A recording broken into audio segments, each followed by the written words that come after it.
As we cross the halfway point of May, yes, folks, it is already May 15th. Crazy that the year is almost halfway over. I just want you to know and understand that I expect the economic data in June to be rather gloomy. I do think there's going to be a lot of metrics that come from soft data into hard data, and we are going to see the impacts of Liberation Day. I believe the data that will be coming out in May will not represent what happened post UK agreement, post 90-day pause with China.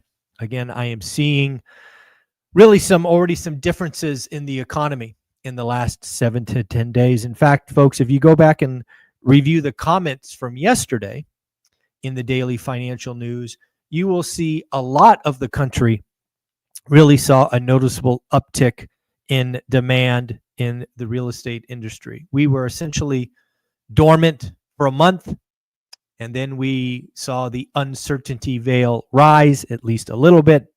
And I think, as I've said for quite a while, I think we have passed peak uncertainty.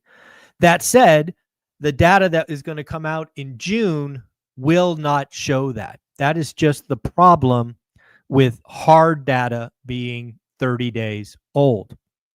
I expect the soft data to actually show some signs of encouragement. So again, I think it's important for all of us to realize that going into next month is where we are going to see the shock and awe of just how destructive Liberation Day was, how the reciprocal tariffs were, I don't know, misguided, miscalculation, pulled out of their ass. I don't know. But we are clearly in a different place today. But I do not expect the data in June to show that.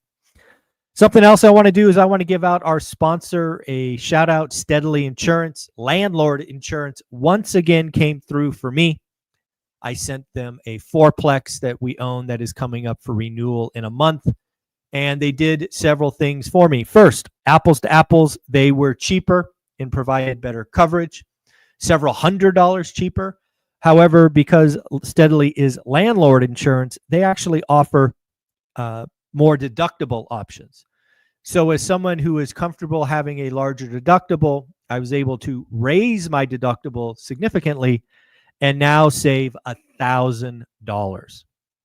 Yes, folks, I just saved $1,000 with Steadily Insurance. Again, folks, they can't help everybody. They don't cover everything.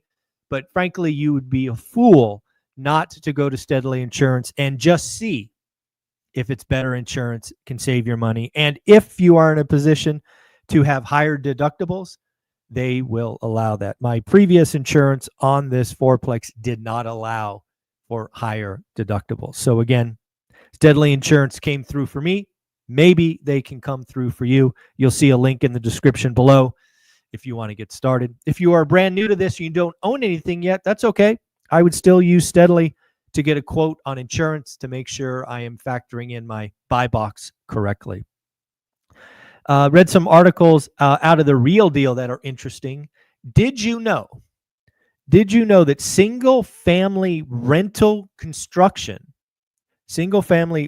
home construction is booming in some states? I went ahead and grabbed the top 5. We're going to just use round numbers instead of getting down to the actual number. In Georgia, 10,000 rental homes are being built for rent. North Carolina, 12,000. Florida, 14,000. Arizona, 14,000. And the winner chicken dinner is Texas at 22,000 units. You know, these homes are being built, not kind of infill lots. These are just entire communities of single family homes with the intentions of being rentals. Think of it as just a spread out apartment building, which is pretty interesting. Dug into the purchase applications from yesterday. And again, folks, remember they were up 1.1% after last week being up 11%. And I'm starting to think why. Why are purchase applications up? Because interest rates are basically flat. Interest rates have basically been flat for 2 years, all right, give or take 25 basis points. And actually, I think that's one of the reasons. right? People are tired of waiting. Number two, we clearly have more inventory. Depending on who you watch, somewhere between 30 and 40% more inventory. That is not a bad thing. Second, buyer's market, something I've been screaming for quite a while. It's not everywhere, but clearly, if you look at the map, it is growing. A buyer's market means you have more negotiations and, frankly, less competition. We are seeing a rebound in the stock market. We had wealth destruction for a month or a month and a half. Now we have wealth creation. Again, the wealth effect is undefeated. When people are feeling wealthy, they sign up to buy homes, and when that gets cut in half, they simply don't do it. They are fearful. And then lastly, as I've said, I think now for 2 weeks, I think the level of uncertainty is getting better with every passing day. Again, I want to be clear. We are still in a dark, dark place. Uncertainty is still a real problem, but it is not as big a problem as it was 2 weeks ago. So again, every little day gets better. We did get an earnings yesterday that I thought was interesting. Cisco Systems beat top line, beat bottom line, and raised guidance. Again, I always look at Cisco Systems for what is going on rest of world, right? What is the technology investment rest of world? So again, they came through. Walmart also had earnings. Walmart missed on revenue. They did beat on earnings. Unfortunately, the Walmart CFO said, get ready for price increases. The CFO said tariff price hikes will be starting later this month. So again, Walmart, as most of us would know, imports a lot of their stuff from China. So again, expect that to be coming. Deflation is real. We are seeing some deflation in the services sector, airfare, hotels, sporting events. Sporting events was down 12%. Crazy. The question I have with deflation, and this is something you should ask yourself, is this demand destruction? Is this consumer stress? Is it both? Is it one over the other? What is really going on? Because again, I think what will happen later, probably July, August, September, is we are going to see some more demand destruction. And demand destruction leads to deflation, not disinflation. Pretty interesting. Stephen Cohen is out saying stocks could retest April lows. April lows could be retested, according to Stephen Cohen. He sees a 45% chance of a recession. We did have another accountability group led by Frank, the longest running accountability group.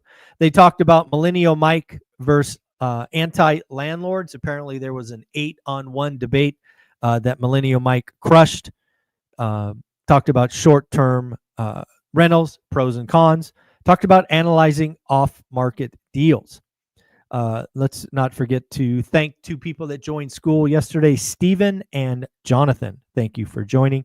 Folks, I want you to know that this Sunday we have a special guest coming to school. We have the one and only Adrian Hernandez. Adrian Hernandez is one of our weekly millionaires. Hopefully you like his content, the Orange County investor. And he's going to come on and talk about mindset. I think there's a lot of folks out there that are just inside here and they're afraid, they're scared, they're nervous. So when I am in a bad spot, the guy I call is Adrian Hernandez, and he has agreed to come on school 8 a.m. So I will post a link in the calendar, 8 a.m. Pacific on Sunday. We will go for an hour. And again, remember, this is just one of the bonuses you get by joining school is you'll get a chance to talk to me most Sundays. And I love bringing on other guests for you. We got to be watching the 10-year note. The 10-year note is over 4.5. I noticed it's down a little bit today, but I still believe over 4.5. Here's the problem. Is the 10-year note telling us something? Is the 10-year note telling us that the recession is over? It never happened. We're going to go to new highs? Maybe. Is the 10-year note telling us that the United States reputation is the best place to invest is cracking? Maybe.